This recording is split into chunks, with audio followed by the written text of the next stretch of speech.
Welcome back to One Stage at a Time, the podcast where we play through Super Mario Brothers one stage at a time. I'm Andy Prim.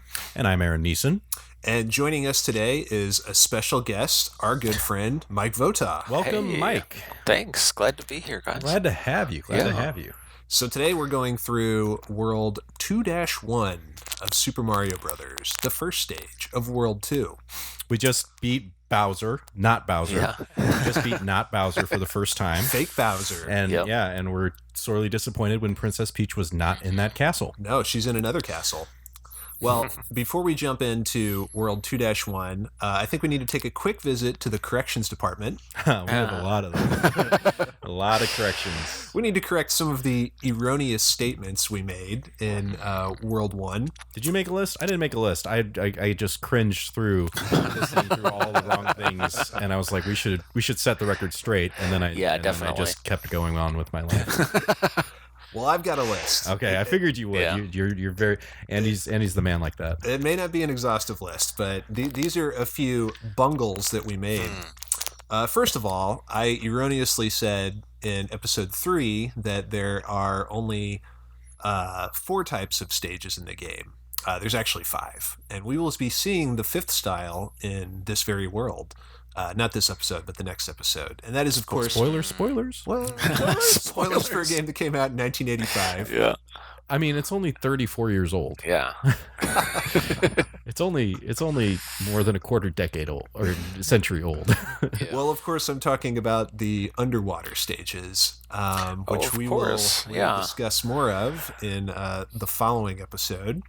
But that's my bad, and I apologize. Yeah, it's your fault. I mean, I can't be held accountable because I was a Sonic kid.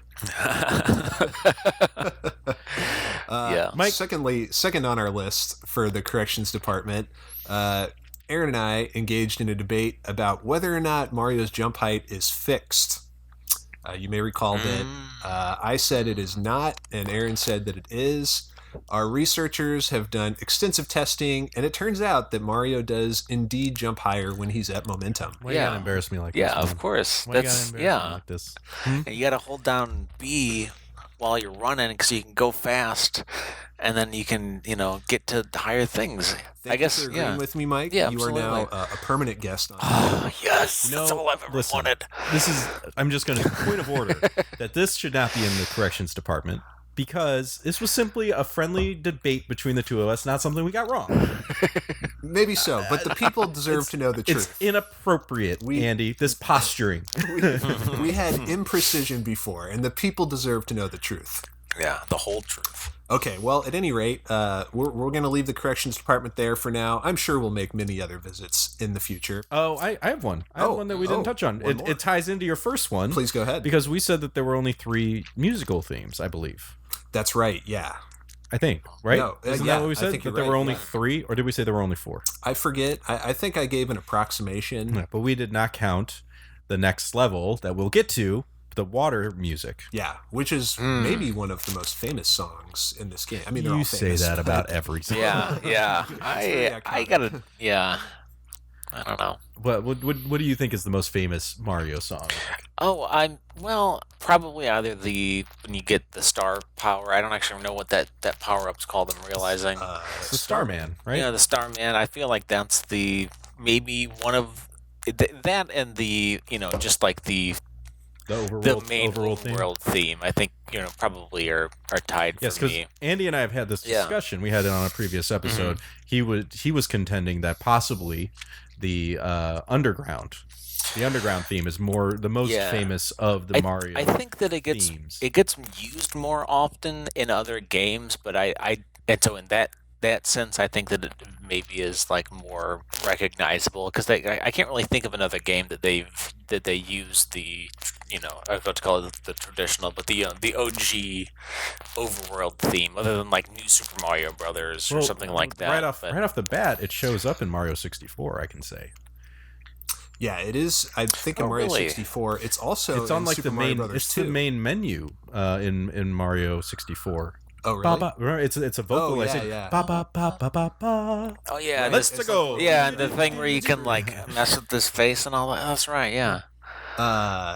And, well, actually, in Super Mario Brothers 2, the overworld theme is heard. When you use a potion to go to the backside, it plays the overworld theme. Oh, yeah, you're right. And I believe that's the only song from the original Mario Brothers included in Super Mario Brothers 2, and I would venture to guess that it was not in Doki Doki Panic. It might be the only aspect of Super Mario Brothers that made it into Super Mario Brothers 2.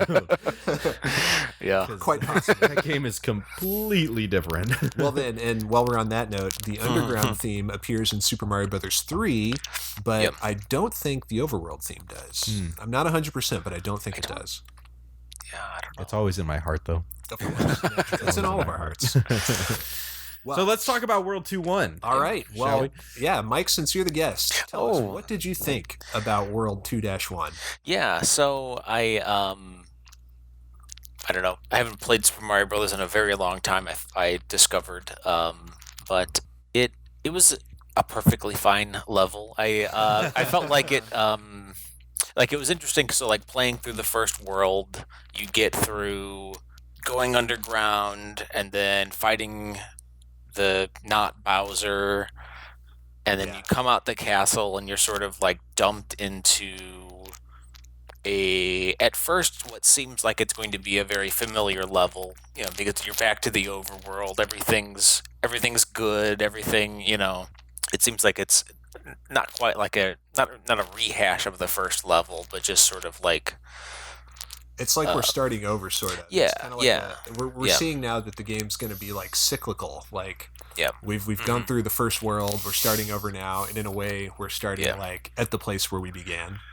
Yeah. It really it's an echoing, and it's an interesting feeling because I'm not sure how I feel about it because like if I was playing, for example, growing up a Sonic kid, if I was playing a Sonic game and I beat Dr. Robotnik and I went to stage 2, and if it was, if it was Grass Hill Zone again, you'd be like, wait a second. For me, it was Emerald Hill. Yeah. It was Emerald Hill Sonic 2. If it was Emerald Hill Zone again, I would be like, Yeah, that's it's an interesting point because like Sonic, you go through like a batch of stages that have a similar theme, but then you don't go back to that theme, right? With rare exceptions.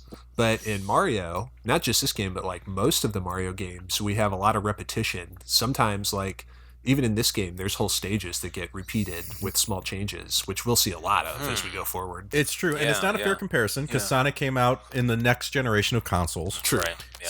So again. I'm not knocking Mario for doing this, but it is interesting as an adult now, as somebody who's played a lot of video games, who's used to a lot of variations in the game. It is interesting to see it just repeat, or at least echo itself strongly. Yeah. Right off the bat. Yeah, I agree. And for those reasons, I think Stage 2-1 isn't nearly as exciting as World 1-1 is. Yeah. We're like... It's not that it's a bad stage, but we're going back to familiar territory.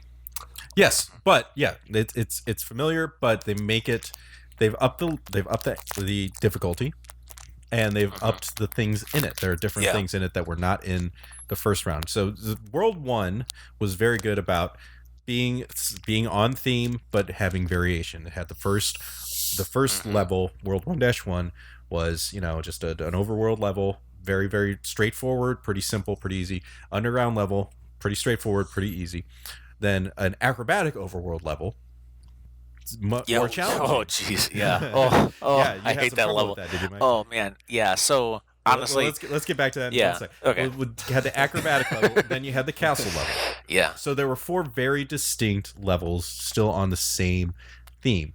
Then we got to World 2, and right off the bat here we have an echo of World 1-1 in World 2-1, but they've upped the difficulty quite a bit. A lot more enemies, a lot more up, like 2-dimensional up and down, like a lot more stuff up in the air that you can go and explore. Even there's exploration in this one. Oh yeah. But let's you wanted to talk. Let's talk about your. Let's talk about your. We'll come back to 2-1, but let's talk about Mike's. My experience, adventures. Tell. Oh man, so I apparently have not played Super Mario Brothers, this original game, in I don't even know, a very long time. It felt like I knew all of the levels so well, but I couldn't do them.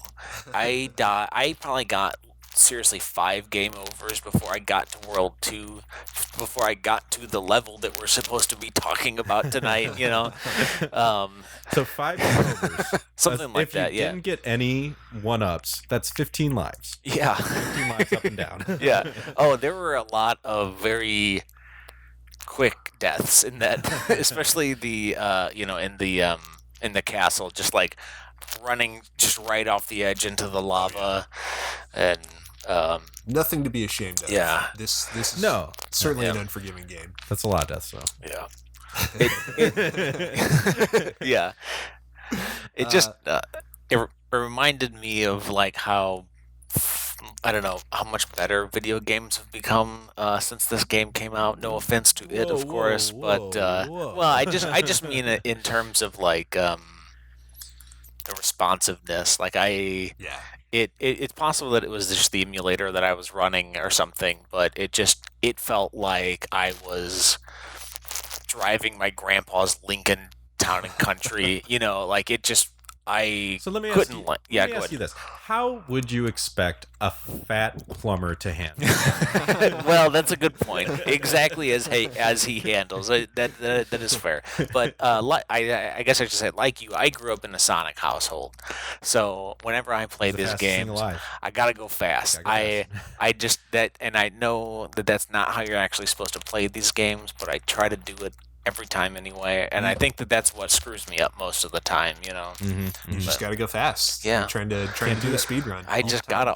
Yeah, exactly. You can't roll into a spin ball as Mario. Right. No, you can't. If you smash into somebody, you smash into right. Well, let's get into some of the other firsts about World 2-1. Aaron, you mentioned that it kind of throws in some twists that we haven't seen before. Yes, there's an element of exploration in this level that, if I'm not mistaken, isn't in any previous level. That's correct. You can go into, in previous levels, you got to go into an underground. Yep. In this, you get to go up into the clouds. That's true. Yeah, we have the first beanstalk in Mario history in this game. I would have missed it completely. Andy was sitting next to me on my playthrough, but Andy said, hey, go hit that block. Yeah. Go hit that one, the third one. And you did. And I did, and I had a fun surprise. And then up above, there was another surprise. You climb up into the clouds. Yeah. And there's rows of coins, and there's a small little platform, and you jump on that platform. And I didn't know this, but it starts moving on you. Yep, sure does. It starts moving on you. And, and I had to chase it back down because that's the only way to get the coins. Yeah. No, it's a fun surprise. So that's one first. We also have our first spring in this stage. Oh, nice. AKA the jumping board, as it's labeled in the instruction manual. And in addition, we have a new tile set. This is a different tile set than World 1-1. It's not shrubs like we had. Instead, we have fences and trees. I didn't even... Oh, you're right. Yeah. And I quite like this tile set, actually. So we were wrong. It's not an echo of 1-1. Yeah, it's totally new. it's no, we changed the background. Echo Fighter. So yeah, those are some firsts for World 2-1. I've also got some stats for you here. I tried to count the coins in this stage. Now, coins are kind of variable, and here's why. Anytime there's a box that you can hit multiple times, they're often called like 10 coin boxes, but the actual amount of coins can vary. You can get 11 or 12 if you hit them fast enough. So the actual coin totals are not an exact science. But that's interesting. I did not know that. Yeah. Yes, I assumed that it was a set amount. Yeah, I knew that it's not fixed. Yeah. I've been able to get 11 pretty regularly from some boxes. That's interesting. But anyway, taking that into account, there are around 88 coins in this stage. There are 3 power-ups. There is a single 1-up mushroom. There is a single Starman. And there are 2 secret areas. Aaron and Mike, you may not have noticed this. If you go up into the clouds, you aren't able to access an underground area that's also hidden in the stage. Oh, interesting. It skips you over there. Yeah, you got to make a choice. Well, that is some BS. So, actually, the more that we talk about it, I'm kind of liking this level more. It's complex. Yeah, it is. Yeah. It added a lot. It added quite a bit. Yeah, it's showing us more about the Mario universe and what we can expect. Yeah, and it used to be Mario was a plausible character. You could be a plumber who ran around and went down pipes, and now all of a sudden there's magic beanstalks and running around clouds up above. It's just getting more and more hard to suspend my disbelief as we continue. I can buy a fire-breathing turtle. I can buy a little mushroom man. Yeah, but I can't stomach. is defying the laws of physics in the clouds. This game is just unrealistic, and I'm done with it. 0 out of 10 would not buy. Okay, well, since we're leaving Bowser's Castle, we're entering a lush, verdant area. We've got a new tile set with beautiful green trees growing in the background. I thought this would be a good time to bring in some history on Nintendo itself as a corporation. Do you all know what Nintendo's first commercial product was? It was playing cards, right? That's something correct. like that. Yeah, that's correct. Oh yeah, I got a 1-up. It was a type of Japanese playing cards called Hanafuda playing cards, which literally means flower cards. So these were cards that were introduced in Japan in the 1800s because they had rules about, they had laws against Western playing cards because they were afraid of Western imports and business and stuff like that. So they outlawed all Western cards. Japanese xenophobia is a whole other podcast. So. Yeah. it's a thing to behold. So they skirted around it with these Hanafuda playing cards, which are slightly different. There's 12 suits. Originally, there were different kinds of flowers, and there's different games you can play with them. They're really pretty to look at. They're shaped a little bit differently. They're slightly smaller. Are obviously Nintendo's not making them anymore, but are those cards actually still... Nintendo is still making Hanafuda cards. Oh, wow. We have to get our hands on some. Yeah, we do. We really do. Sure, yeah. They're kind of tricky to obtain, but you can do it. So they've been making these since 1889. That's when Nintendo was first founded by a man named Fusajiro Yamauchi. Fusajiro Yamauchi. You would assume his name would be Nintendo. Right. Nintendo actually has, no one's quite sure what it means. It means something like leave luck to heaven, or maybe something like work hard, but luck is important too, or there's different. It doesn't really mean anything, but that's what people think. Is it just like a what's it called, a portmanteau of something? So. I guess. It's kind of play on words in Japanese. Yeah. But anyway, Fusajiro Yamauchi was just a big fan of Hanafuda cards and wanted to do this. So. Yes, they still do make these. And to this day, many of the Nintendo executives say that they are not a video game company. They are a toy manufacturer. That's right, yeah. And that's kind of where all this goes. They would continue to make these cards all throughout the 1800s, even through to the 1900s. They weren't super profitable, but it got to a point where they were the best-selling card company in Japan. Fusajiro died in I think around World War II or just before, and his adopted son took over the company. And then it wasn't until I think the 50s that Fusajiro's great-grandson, a man named Hiroshi Yamauchi, would become the third president of Nintendo. And we will have quite a bit more to say about this in coming episodes. Color me intrigued. I don't know what you're referring to, but I'm curious. Oh, you're in for a treat. But I'm gonna leave the mystery there for now. And one more thing about the Hanafuda cards. Yes, they still do make them. They've been prizes for Club Nintendo memberships and things like that. I think you can buy them on eBay or Amazon.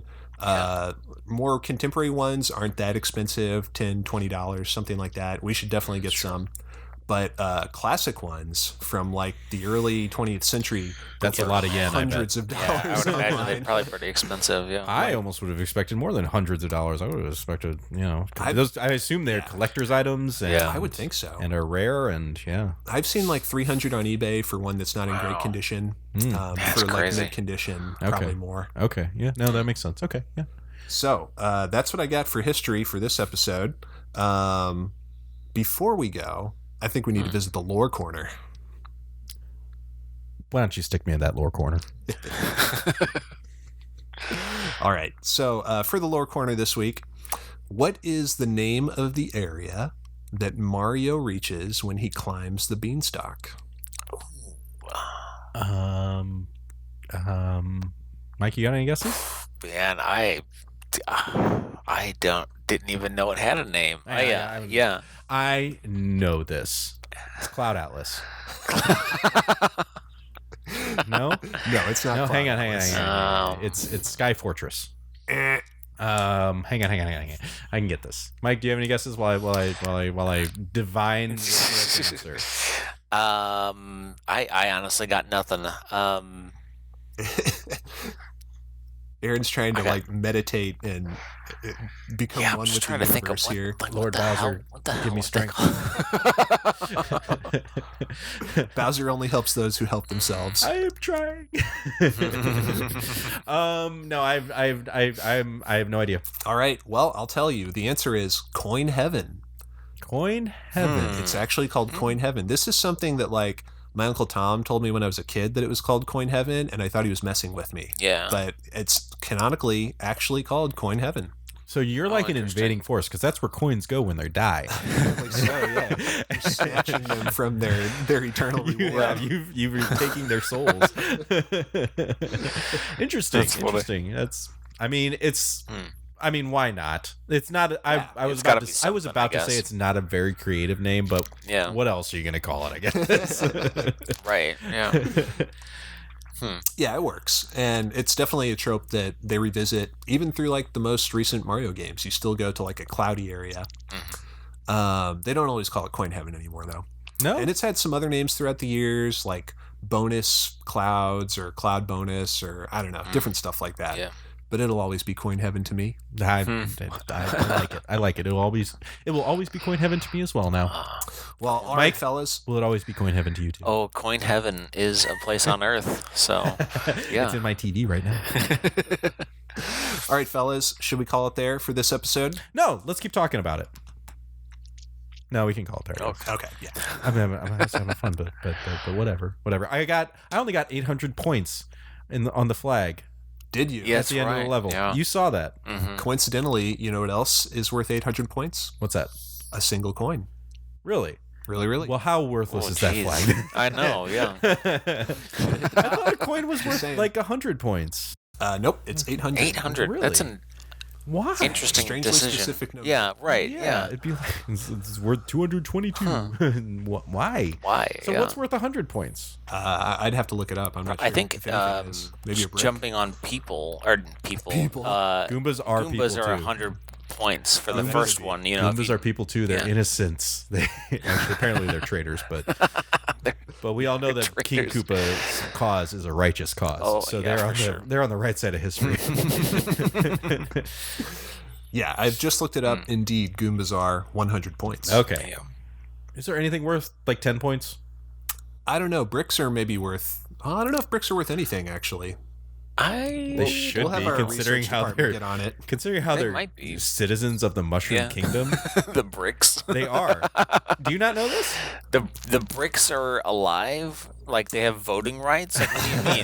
They're citizens. So we've covered this in a previous episode. Okay. First of all, the Mushroom Kingdom is a hereditary monarchy, and there's no voting for anybody. Okay. All right. Second of all, of course. According to the manual, yes, indeed, Bowser turned the denizens of the Mushroom Kingdom into various inanimate objects, like stones and bricks. That's so it slightly unnecessary, but okay. I mean, if you want to subjugate a people, that's hard. Yeah, no, man. That's a better way to do it than build your castle out of. It's hardcore, dude. Stalin had nothing on Koopa. There's something that it makes the game. When you know that fact, it makes the game very, very strange to play. Yeah.